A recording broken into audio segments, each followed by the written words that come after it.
তবে হ্যাঁ, আপনার বিনিময় চায়েন না, ইল্লাল মাওয়াদ্দাতা বিল কুরবা।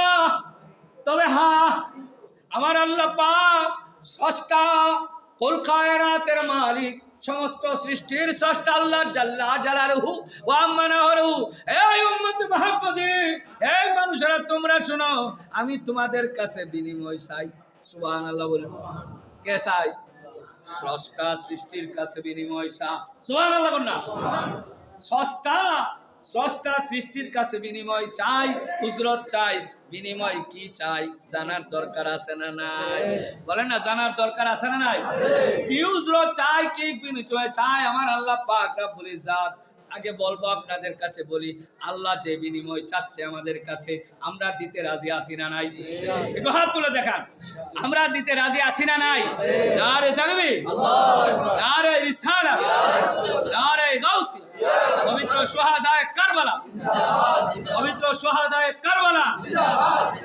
বাবা ভাইরা আমার, গভীর মনোযোগ অন্তরের কান লাগাইবেন। এই উজরত আগে জানবো আল্লাহ আমাদের কাছে কি চাই, জানার দরকার আছে না নাই? উজরত রাখে আল্লাহ পাক বলছেন ইল্লাল মাওয়াদ্দাতা ফিল কুরবা। আওয়াজ করে বলি না সুবহান। শুধুমাত্র কুরবার কথা বলছেন। এই আয়াত নাজিল হওয়ার পরে কুরবা মানে দয়াল নবী, নূর নবী, মায়ার নবীর যে আহাল কুরবিয়ত রয়েছে, নিকটতম রয়েছে, পরিজন আছে, এই পরিজনের মহব্বত আমার আল্লাহ চাই। সুবহানাল্লাহ। শুধু মহব্বত চাই, প্রেম, ভালোবাসা। आवाज करे बोले ना सुभान अल्लाह।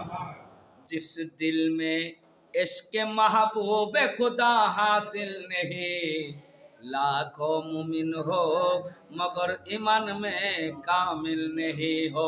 आवाज करे बोले ना सुभान। ওই ভালোবাসার দরকার আছে না নাই? আহলে বায়াতের মহব্বত দরকার আছে না নাই? ভালোবাসার কথা আমার আল্লাহ বলছে কি বলে নাই? দেখুন তাফসিরে দুররে মনসুর, তাফসিরে দুররে মনসুরের মাঝে, এবং শুধু তাই না, তাফসিরে জুরকানে আওয়াল মাওয়াহিবুল লাদুনিয়া শরীফের মাঝে, এবং শুধু তাই না, এই সাওয়াইকুল মুরহেকা নামক একটা কিতাব রয়েছে, ওই কিতাবের মধ্যেও এই আয়াত যখন নাজিল হয়ে গেছে, হযরতে আব্দুল্লাহ ইবনে আব্বাস রাদিয়াল্লাহু তাআলা আনহু মুফাসসিরিন কিরামের মধ্যে তিনি সর্বশ্রেষ্ঠ মুফাসসির। আওয়াজ করে বলেন সুবহানাল্লাহ। আব্দুল্লাহ ইবনে আব্বাস রাদিয়াল্লাহু তাআলা আনহু ফরমান, এই আয়াত নাজিল হলে পরে সাহাবায়ে কিরামগণ আল্লাহর হাবিবে পাকের দরবারে গিয়ে আরজ করলেন, ইয়া রাসূলুল্লাহ মান কারাবাতুকা হাউলা। সুবহানাল্লাহ বলেন। নবী গো, ইয়া রাসূলুল্লাহ, ইয়া হাবিবাল্লাহ, আপনার কুরবিয়ত কারা, আপনার কুরবিয়ত কারা, আপনার নিকট আত্মীয় কারা, আপনার পরিজন কারা? সূরা বলেন সুবহানাল্লাহ। যাদেরকে ভালোবাসা আল্লাযিনা ওয়াজাবাত আলাইনা, যাদেরকে ভালোবাসা আমাদের উপর আবশ্যক করেছেন, ওয়াজিব বানানা ফরজ করে দিয়েছেন, তারা কারা? তাদের পরিচয় আপনি দেন। তখন হুজুরে পাক সাল্লাল্লাহু আলাইহি ওয়াসাল্লাম এই কথা সাহাবায়ে কিরামের পরে মাওয়াদ্দাতাহুম বলার পরে, তখন ক্বালা আলিউন ওয়াল ফাতিমাতু ওয়া ওয়ালাদাহুমা। আওয়াজ করে বলেন সুবহানাল্লাহ। আমার নবীজি বলছেন, এক নাম্বার হয়েছেন হযরত আলী, দ্বিতীয় নাম্বার হযরতে ফাতিমাতুজ জাহরা, তিন নাম্বার হযরতে ইমাম হাসান আর ইমাম হুসাইন। আওয়াজ করে বলেন সুবহানাল্লাহ। কয়জনের কথা বলছেন? এই তারা হয়েছে আমার দয়াল নবী রাহমাতুল লিল আলামিনের কুরবিয়ত নিকটতম পরিজন, যাদের উপর ভালোবাসা আমরার উপর ওয়াজিব করে দিয়েছে। তাহলে আমরা ওই কুরবিয়তের আহলে বায়াতের প্রেম মহব্বত আমরা করব কি করব না? আল্লাহর যে আমাদের সাথে এই জিনিসটা চাচ্ছেন, প্রতিশ্রুতি চাচ্ছেন, মহব্বত চাচ্ছেন, ওয়াজিব করে দিছে, আমরা তা পালন করব কি করব না?